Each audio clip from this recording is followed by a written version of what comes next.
Welcome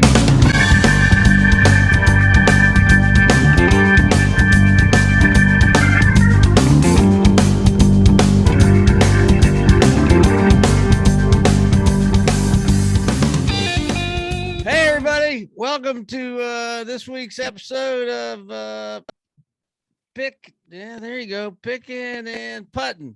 Dr. Z here with Liberty Bill from the South Charlotte Liberty Bill Cubs Chicago Bears studios. And I'm here from the attic. And today we're kind of celebrate the Packers and their last week and how they've done things. You got any shout outs, Billy?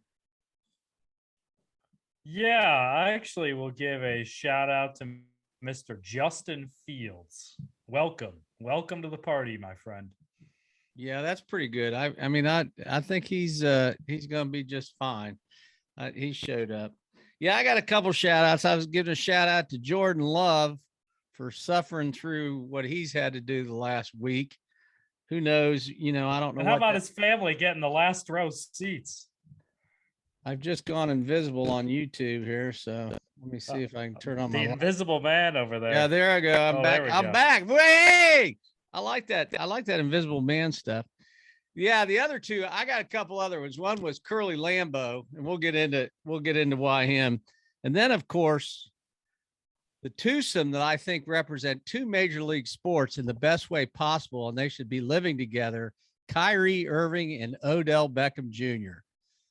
I think they're two of a feather, and you should put them on the same team and put them in Calgary or something, because it'll be interesting to see who Odell signs with. But it's 8:04 Eastern on November 10th, and Odell still hasn't been signed. So we'll go into that. Who do you think he'll land with? I don't know who really wants him, to be honest. The Packers should want him, but he's just the personality you have to deal with doesn't match the talent anymore. And he's constantly hurt. And really, the Browns offense is better with him off the field. And there's a large enough sample to say that. So he'll end up with some kind of a contender, maybe the Cardinals or Seahawks. The NFC West is so difficult, but I don't see the Packers getting him, actually. They got enough divas in that locker room. Well, they were picking him. The only reason they said the Packers might be the place is because with the quarterback being such a diva, he's got control of the locker room and nobody's going to say otherwise. They threw out Seattle and they threw out New England. And I'm going, I don't see if Brady was still there, but not. Not with Mac Jones. He's doing just fine right now. You don't need to mess with him. Yeah. So I think Seattle would work, except if he wants to go somewhere with a chance, that's not it this year. No. So I kind of feel like it's Green Bay or bust. So, who knows? I don't really care where he goes. So anyways, we were thinking about the quarterbacks that's an interesting thing. So Sam Darnold with the Carolina Panthers has gone on IR. And I feel he has a fractured clavicle, which is, or I don't mean clavicle, scapula, which is your backbone. When you pull your shoulders back, it's back there. And I actually kind of feel sorry for the kid. I don't know what his future is. I kind of get the feeling it's like they say. Well, first of all, I got to say that Southern Cal is the death knell of college quarterbacks outside, or pro quarterbacks outside of Karlsson, Palmer. Who else has had success that's come out of there? And they've all been drafted high. None of them. Not lately. No. I mean, probably the highest, most successful is Butt Fumble. And and he flamed out pretty quickly. He's a pretty good analyst, though. He's doing some NFL games now. I like him too. He's very good, and I don't think he was a bad pro quarterback. I do think that's a whole nother thing when these guys get drafted and they go to such. You can actually take a kid who could probably develop into a good quarterback and kill him in the first 3 years. Yep. Unless they're Justin Fields, then I think they can overcome just about anything. Yeah, we'll see how that goes. Well, who do you? So I heard you talking to me about who would be the quarterback of the Carolina Panthers on September 1st, 2022. And that'll be an interesting call because I was listening to, Hair God, the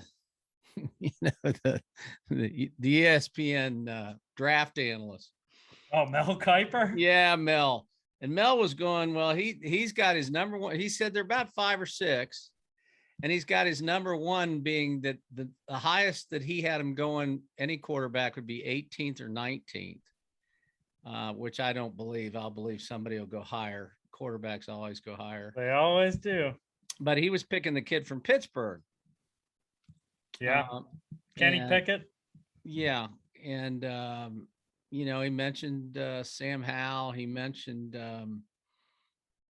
the kid from Oklahoma, although he's still an underclassman. Who's the I'm blanking on who it is. But there are about 4 or 5 guys, but they're all kind of not like last year when you had Trevor Lawrence and Fields and then Mac Jones. Last year was the time to strike. Yeah, well, I think if you got a team, the good part about that for any of those kids is they're not likely to go so high that they're going to get put out to fry. Wherever they go, they're probably going to be, not the man. Although you never know. I don't know how that would work out. So, so you wanted to get into talking about Aaron Diva. I think he's coming here. Coming here? Yeah, I think and so is DeVonta Adams. I think they're both coming here. To Carolina? Yep. Nah. I think they're coming here. They're going to trade all their picks. They're going to trade Brian Burns. They'll trade DJ Moore. They'll trade everything. To get, yeah, but for a short fix, you mean because of the owner? Yeah, the owner. I mean, he's out of control. He brought in Teddy Bridgewater. You knew who Teddy Bridgewater was. He's fine, but he's not a franchise quarterback. You got rid of him after a year. You brought in a worse guy that you spent even more on in terms of draft picks. I mean, I think Tepper is just going to insert himself and say whatever it takes to get Rodgers. It sounds like that's what they were going to do for Watson, but I don't think Watson's going to be available. And I think Russell Wilson's going to the Dolphins. He wants to be in a major market, like he's married to that pop star. So I think Russell Wilson's going to Miami and Rodgers is coming here. I got Aaron Rodgers going to Denver. They're going to try to get him for sure. Well, because that's, Peyton, and that's what Elway's a quarterback of that ilk. That just seems like a better fit. I mean, I could see the Panthers going after him or the Houston boy, but I'll be honest with you. I'll be surprised if he gets to play in the league anytime soon. No, it doesn't seem like it. I mean, if you have one thing out there that you can deal with, I'll buy it. But what is it? 20 civil suits? Yeah, it's a very high number. So, yeah, I agree with you. I don't think he's going to play. So you got Wilson and Rodgers moving, and then, like you said, really no slam dunk Joe Burrow, Trevor Lawrence, Justin Fields, none of those guys. And I feel like Tepper is just willing to empty the vault and do whatever it takes to get a quarterback.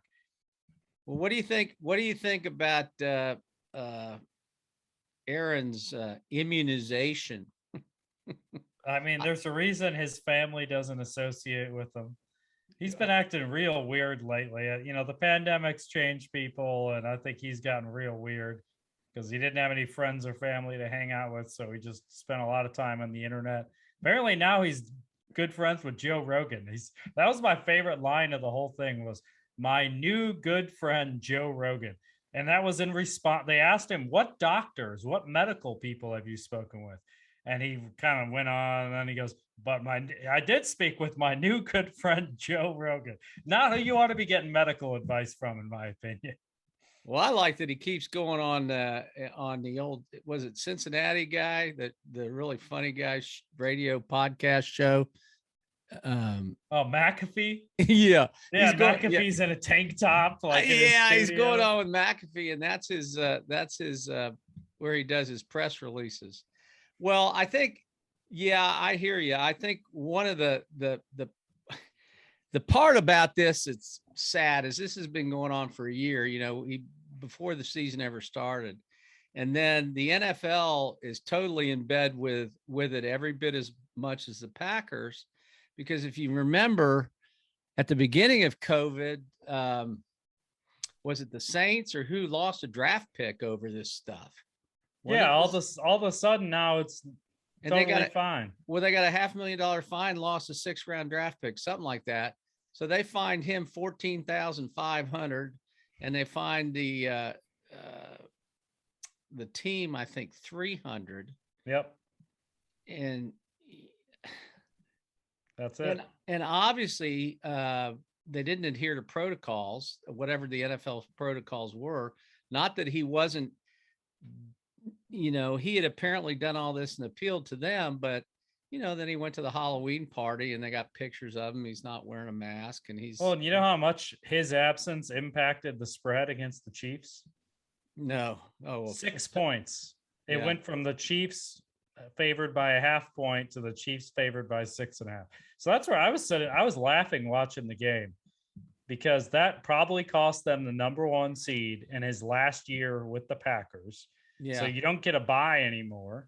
And you're probably going to have to play in Tampa now if you want to go to the Super Bowl. Well, I mean, that really screwed him up.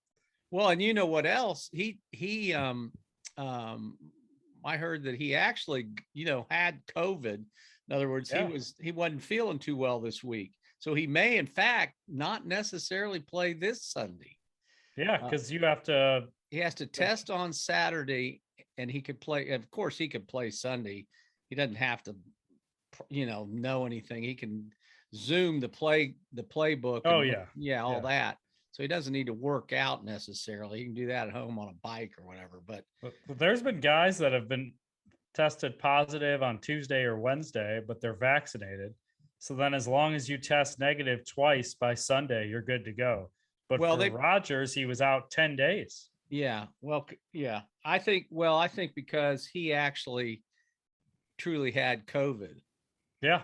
I mean, he didn't just test positive, because, a lot of people will test positive and either they've had it or, and there are some false positives and, all that kind of thing. And then the way they'll do their protocol, obviously, is they test every day. So whenever he tested positive, they'll test every day, boom, boom, boom. And then, of course, like you said, coming towards the end of the week, they'll, it was the same thing back when John Rahm tested at the Memorial Golf Tournament. And at that time, there were 2 kinds of tests, an antigen test and this quick test.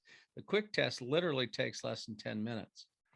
The other one takes about 24 hours and actually goes to a lab. And back then my argument then was, well, if they did a quick test, like all the athletic teams do, was positive, did they go ahead and do the other in follow up to that before they told him, okay, you can't play tomorrow? And I guess they did on him. Now, I don't know the case with Aaron Rodgers at all, but they probably gave him 10 tests to make sure they were all positive. Yeah. That's a 6-point swing on the spread. Well, I think, as they said earlier, he probably now is his handlers and stuff have said, I heard the statement came out as, okay, I'm not here to be a political activist. I'm just here to play football. It's a little late for that, my friend. Yeah. Well, State Farm's hanging in there with them. They're kind of the Nike of insurance companies right now. Yeah, they're hedging their bets because they normally air, like, if you sat and watched football all day, you'd see them like 10 times. Right. But they only showed 1. Yeah. So they're kind of playing it right down the middle. Because that's their PR strategy. Well, because those ads are a big hit, between him and Patrick Mahomes. So I get it, but Yeah, and Pat Mahomes isn't playing well. It's crazy. All these defenses are doing to him is putting 2 safeties back and they're doubling Tyreek Hill and doubling Kelsey. They don't have it now that Sammy Watkins is gone. They don't have anyone else to throw to, and Mahomes is bored. He's not like a Brady. He's not very good in the pocket. He's actually at his best when he's improvising and doing stuff off the play sheet. So it's really interesting to see how these defenses adjust, and the Chiefs are. I mean, I still wouldn't bet against them. If anybody's going to turn it around, it's going to be Mahomes and Andy Reid and Kelsey and Tyreek Hill, but they are really struggling. Well, it's like you said, for me, if you'd asked me, that's the biggest surprise so far, because we all thought we had kind of one of those little 3 to 4 year mini dynasties going on there. Because I mean, they look like the old, St. Louis Rams from years back. Yeah. The greatest show on turf. Kurt Warner. Yeah, Kurt Warner. And they just were unstoppable. And that's the way that Kansas City looked. And I'm with you. I just don't. But everybody now in the NFL, everybody looks susceptible now. I mean, I had my Super Bowl picks back. If you go back and look at our show back in the summer, I picked the Rams against Buffalo. I guess I'll still stick with that. But Buffalo looked awful this last game, losing to Jacksonville. Yeah. So I don't know what, they didn't show up to that one. Total trap game. Yeah. Well, and that's the problem with the NFL. You gotta, I mean, I went to the game on Sunday locally in Charlotte, and it was like watching paint dry. I mean, it was absolutely just, you go, and I'm paying to sit here. This is crazy. So some of those teams just go out. Some weeks they had a bad week. They argued with their wife or who knows what. But it just didn't work. So yeah, I can't wait. The Bears are on a bye, but I mean, Fields these last 2 weeks, he's coming, and their next game is against Lamar and the Ravens. So that could be a preview of the next decade of dominant quarterbacks. But what's crazy? They're not even calling designed runs for Fields. This is all him passing the ball. They haven't even added that layer yet. Yeah, he was the number 1 graded quarterback in the NFL this week. Number 1. Yeah, well, he was the MVP of that game, even though they lost. He was the best player on the field that entire second half. And there's a couple Hall of Famers on that Steelers defense. TJ Watt and Cam Hayward. Those guys will be in the Hall of Fame. Yeah, what did you think about that penalty? I thought that penalty was a joke. I think the NFL's got to go back and reassess the taunting penalty, because the way that penalty looked to me is the guy celebrated, which they're allowed to do. The taunting aspect was he went over about 5 steps and looked at the Pittsburgh sideline like, I got you.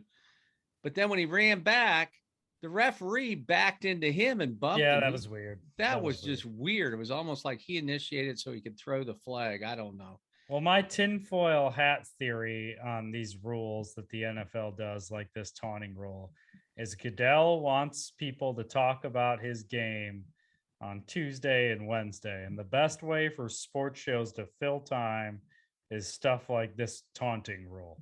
So that's my tinfoil hat. Honestly, the Bears player at this point in the season, they've been calling it all year. After the play, go over to your sideline.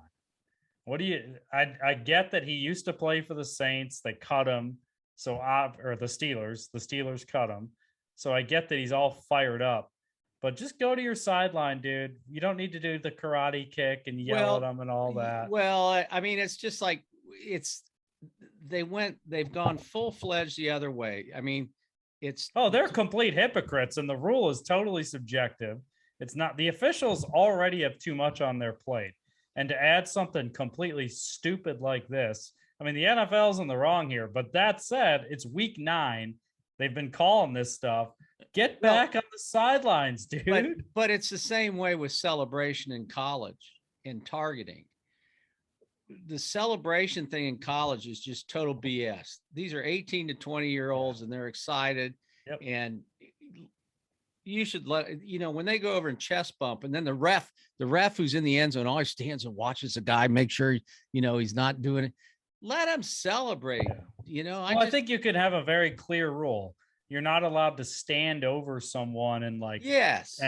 And I think that's a clear line, and that's it. That's the rule. Anything else, if you want to, like, remember Joe Horn when he grabbed the old phone out of the out of the touchdown? Yeah, that was pretty good, actually. And you know, that stuff's fun. You could work in some corporate sponsors, let them be creative. Yeah, Verizon, you know, whatever. You got the Lambeau leap.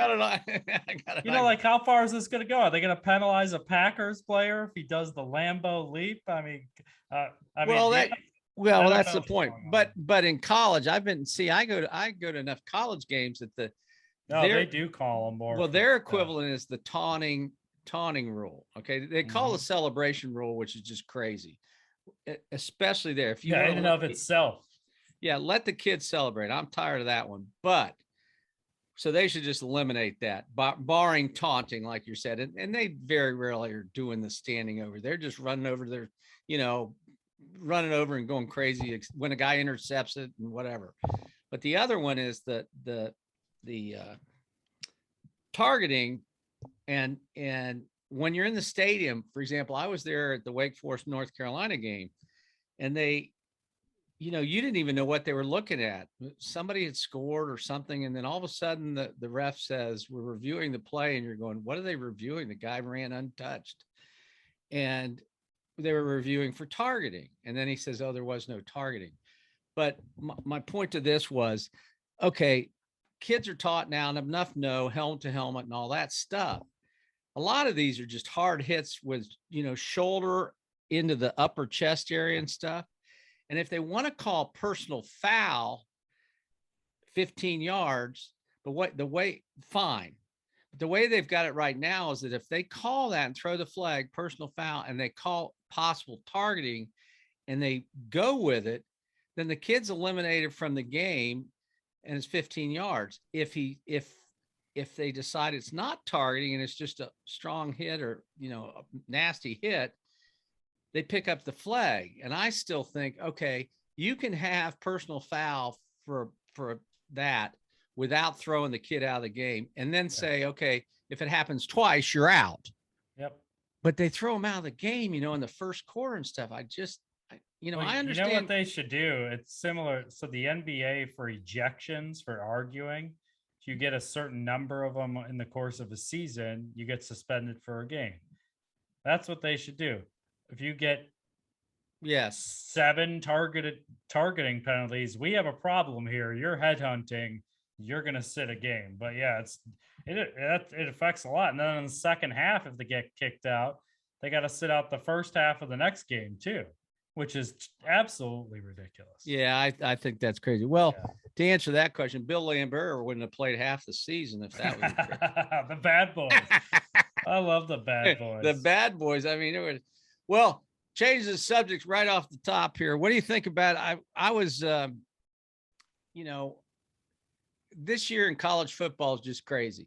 So these rankings they have are just, they are so hard pushed to keep the name programs, Alabama, Ohio State, Alabama, Oregon, especially that one. Oh, the one that's killed. So in the rankings that are out right now, I don't have any problem with how they've got the top 5. Okay.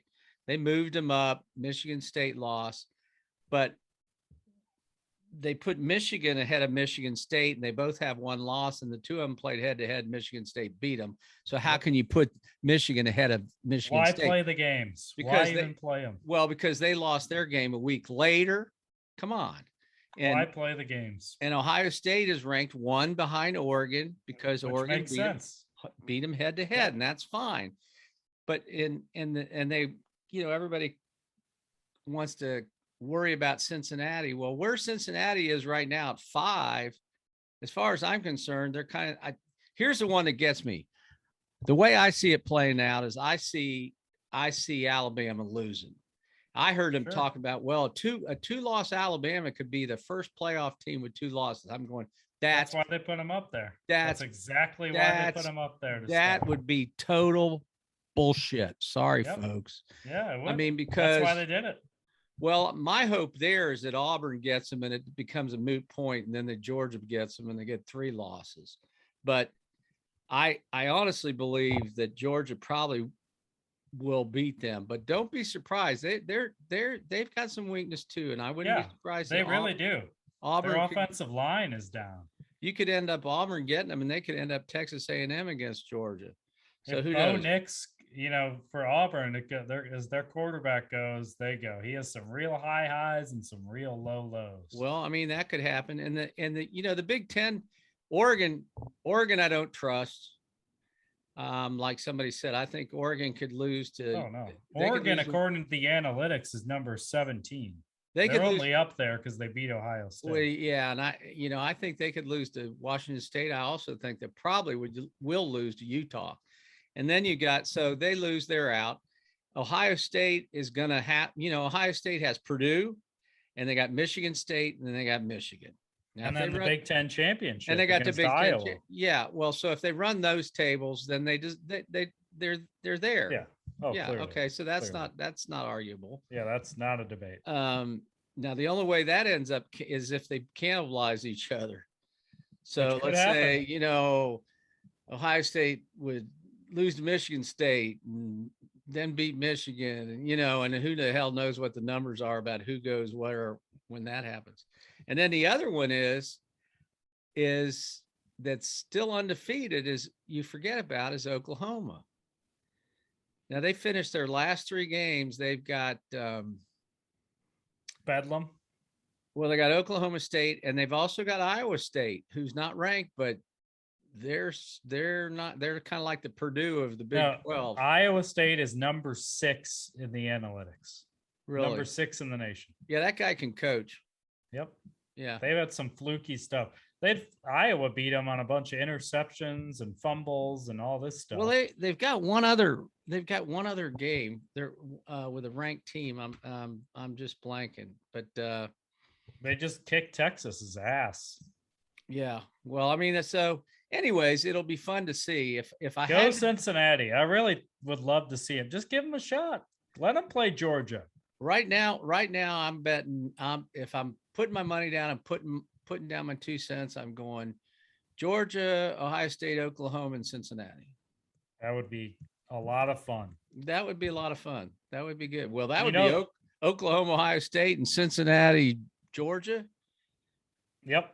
And Cincinnati lost by a field goal to Georgia in the bowl game. Exactly. That would be a nice way to tie the bow around that. Tie the bow around. Oklahoma Spencer Rattler was supposed to be the number 1 pick.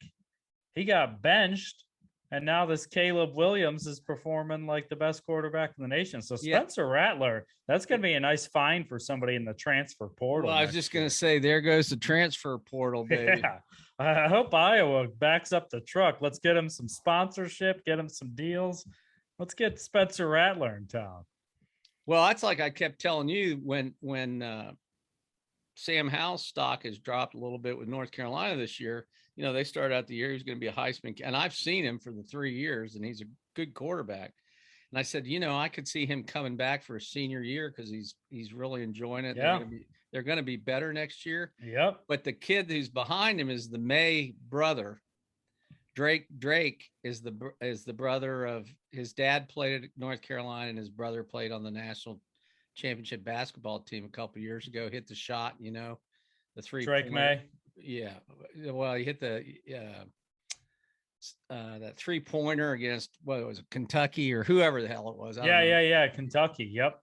But anyways, he was originally, I think, signed to go to Alabama and then switched. That's where the coach is. I heard Mac Brown talk about that, and it's really interesting. He says, it's kind of like we were talking about college basketball and how the whole routine has changed with this transfer portal. And he said, now you have to manage your players with that in mind. So, for example, you have to, one of the ways they try to manage that with the linemen and stuff is put everybody in rotations where everybody gets to play. In other words, you keep shifting in linemen, freshman linemen, everybody's playing, everybody's getting some reps so that you can keep as many guys happy as you can, and you're still going to lose guys. So You know what I love about the recruiting change they did in college football? They moved up the initial signing day to December 15th. It used to be February. Yeah. So now you pretty much, the guys end their season in November and they wrap up where they're going to go by before the holidays. And I think you get a lot less nefarious stuff when you just get it done, move on. Yeah. Well, I mean, yeah. It used to be, yeah. Well, and think about this, the way it changed, there were guys who, if you took a junior college transfer or something, you were kind of seen as a coach, a coach that was a little sleazy or whatever, not anymore. Well, Not who anymore. really opened it up in my eyes was when Russell Wilson went from NC State to Wisconsin. Yeah.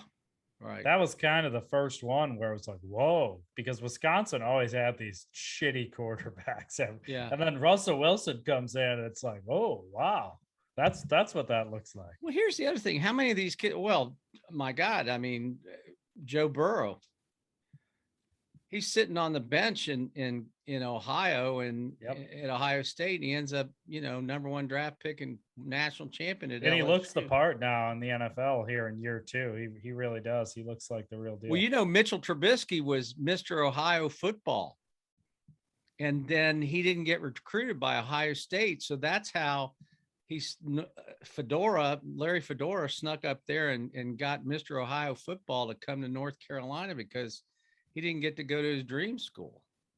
And then he sat on the bench here, and then he finally played him his junior year. And everybody saw that he was pro, had pro characteristics, size and arm and stuff.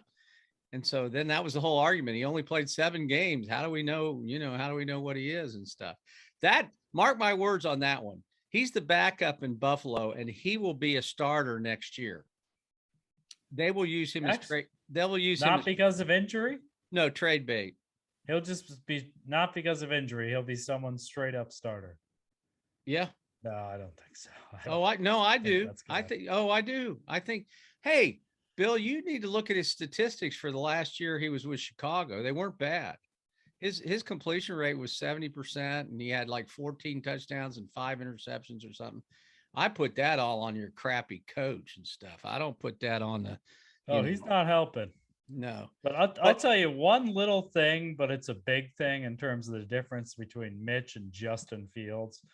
Mitch would, and this would always piss me off, he would always run out of bounds. Like he would be in shotgun and rolling out, and instead of just throwing the ball away, he would run out of bounds and lose like 3 or 4 yards. And that really matters. He did it all the time. Fields he's just such in command. He has so much confidence. He's not just, Mitch is just, what's going on? But you know what? That some of that stuff is their national personality, and some of it can be coached. I mean, that's the same thing you watch with Darnold. Darnold now just looks like a scared 18-year-old. No, yeah, he's done. And he will never start another NFL game. No, I can assure you that. He's probably a Ryan Fitzpatrick candidate. He'll be somebody's backup because he can be.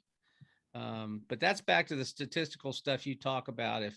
If you throw few interceptions and have a 70% completion rate in college and go to the pros versus a guy who's got a 58% completion rate and 10 interceptions in college, it probably doesn't get better in the pros. And that's what Sam Darnold was. And fumbles too. Fumbles are the sticky most, and Darnold fumbles all the time too. Yeah. So that was a really bad idea they had with that. They should have just kept Teddy.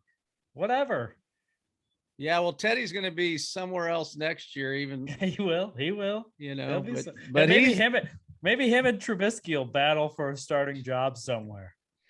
Yeah, well, I don't know. Well, I'll tell you, you get to that. Houston. I could see Trubisky and Teddy Bridgewater battling for the Houston Texans. Well, Houston's going to have to do something. They are hoping they're not going to get a whole lot for that guy because none of that's the smoke's not going to clear quick enough for them to say, oh, we'll trade him with 10 first-round picks. They're not going to either the smoke won't clear or he'll be suspended. Yes. Yeah, that's the only two outcomes I see at this point. He'll be like the old running back in Baltimore. Yeah. Yeah, that's what might even be like a whole year suspension or something. Who knows? That's what I mean. That's what I see. So they won't be able to get anything. No, they won't get anything. He may get back someday, but they won't get anything for him. They'll just have to cut bait and run and move on, So we'll see. Well, you got anything else you want to talk about, Bill? Oh, I just hope the Packer fans enjoyed QB purgatory, because I think we're due in Chicago. We got a guy, and I think the Packers for the next 30 years are going to be stuck without a QB, and I'm really looking forward to it. Yeah. Well, they've had 2 generational quarterbacks in a row, so they're kind of spoiled that way. I mean, that's that thing with Aaron, and you see my name here. I'm Rick Aaron Zollinger for this week's show. But, you can't just R.E.L.A.X on this one, Mr. Rodgers. I mean, the problem I had with the whole thing is not that he didn't get vaccinated. And that's his body, and he's he can do whatever he wants. I don't have a problem with that if he's following protocol. What I had a problem was he tried to be cute and he lied. Yeah. It wasn't, he just flat out lied. I'm immunized. I've been immunized. Well, he did do some holistic stuff, whatever, but he saw Miss Cleo. Yeah, I don't know what he did, but yeah, he saw Joe Rogan. But anyways, that's, it is what it is. I tell you, that is a great place to go, though, in terms of an NFL stadium. Most of them are pretty corporate-y, kind of blah, but Lambeau Field is legit, and it's all fans. It's all crazy, hardcore Green Bay Packers. They're great environment. There are a few stadiums now. That in Kansas City, I bet. I was gonna say. Yeah. Well, I'll tell you, Kansas City, Cleveland, Seattle. Well, Cleveland's is a new stadium, though. The setting is good on the lake, but it's it's not the old Cleveland Stadium. But Seattle is New Orleans seems crazy. Yeah, but I'm talking about just the ambiance, like behind me, the ambiance of the stadium. You're right. To me, if I had to pick the two, I'd say Arrowhead and Green Bay. Yep. And then I'd put Seattle in there. And believe it or not, unique as a stadium is Gillette. It's kind of a quirky stadium with the wind out of the one corner and open stuff. But now that you're building these billion-dollar palaces like Jerry World and stuff, SoFi, I mean, that's all cool, but it's just like baseball. You lose something when you tear those down. I mean, that's where college football fills the gap, because you can still get the pageantry and the tradition and all that there. And I don't think that's going to change. I think they'll just keep maintaining the old stadiums. Yeah. Well, they just, in today's world, like when you look at these stadiums, I mean, Cincinnati's playing in Nippert Stadium, which was built in like 1920, Ohio Stadium, the big house. They just come around and they'll build like, I remember at Florida State, the way they remodeled and built, like if you see the Packers here where they have all the luxury boxes added up on top, what they did at Florida State was they made a lot of it within the stadium classrooms. So when they remodeled on the outside with brick and made it really pretty and built the stadium up, they put classrooms there so they could use state money. It's really smart, actually. Yeah, really and they all do that. Ohio Stadium used to have dormitories in the stadium. I don't know what they have there now, but I'm sure they have classes, athletic classes and stuff. And then they, that's a way to shift state funds to the development of your stadium. So who the heck knows? Anyways, well, I got a couple quotes for you. So, I forgot to tell you about Curly Lambeau. I want to throw that out for everybody. He was the first coach of the Packers, and believe it or not, this stadium, and he founded the Packers in 1919. He played for them from 1919 to 1921. And then he was the coach until 1949, Curly Lambeau. And he was born in Green Bay. He lived there. He died there. I mean, in Wisconsin. He was a true dyed-in-the-wool original guy. And the quote I have from him, which I'm going to ask you, this is your trivia question of the day, and you'll be able to tell me, I'm sure. His quote was, "Let's act like champions. Let's practice like champions. Let's play like champions. Let's be champions." Can you tell me where that is? Where else do you see that when you're watching college football? Alabama. No. Notre Dame, when they go out of their tunnel and they slap the wall. He's a Notre Dame grad. They slap. I did not know that. Remember them when they come down out of the tunnel, Rudy. they slap the overhead and it says, "Play like a champion." Play like a champion today. Yeah, that's his quote. So it's Curly Lambeau. I didn't know that. That's a crazy connection. Yeah, there's a good connection. Then the other one I got is Lombardi, and this isn't much. His quote was, "Teams do not go physically flat; they go mentally stale." Lombardi time is if you have a meeting at 7:00. Lombardi time is you get there at 6:55. Yeah, you get there early. 5 minutes early. Guy was 5 minutes early to everything. Well, it's actually great advice. Well, I think that was kind of like Belichick did something similar to that, and you better be there. You better be there early, or you're in trouble. So Lombardi time. Well, it was fun, Billy. We'll get. Oh, for all you folks out there, remember we're on all the platforms. We're on, anywhere you want to look. We're on YouTube, and be sure to come watch next week. We got a big one next week. Special guest next week. Yeah, next week we got Robert Karlsson, who is. We've said before, we've had him on the show before. He's a friend of the show. He was the Order of Merit in the 2008, which means the leading money winner on the European tour. But this past Ryder Cup, he was the vice captain along with Padraig. And it'll be really fun to get the inside of what goes on, about who they pick, how they get the teams, the camaraderie, the ping pong in the team room. I'm really excited to hear his take on how much fun that is and how it goes down. Literally an inside story coming at you live next week. So we're going to talk about the Ryder Cup, and he came from the losing side, so we'll probably get a pretty good Swedish view on that. So look forward to seeing you again next week. Thanks for being here. Me and Billy picking and putting. We enjoyed having you, and we'll see you again next week. Have a good week. See you, Billy. Enjoy those Justin Fields highlights, everybody. Yeah, baby. See you later.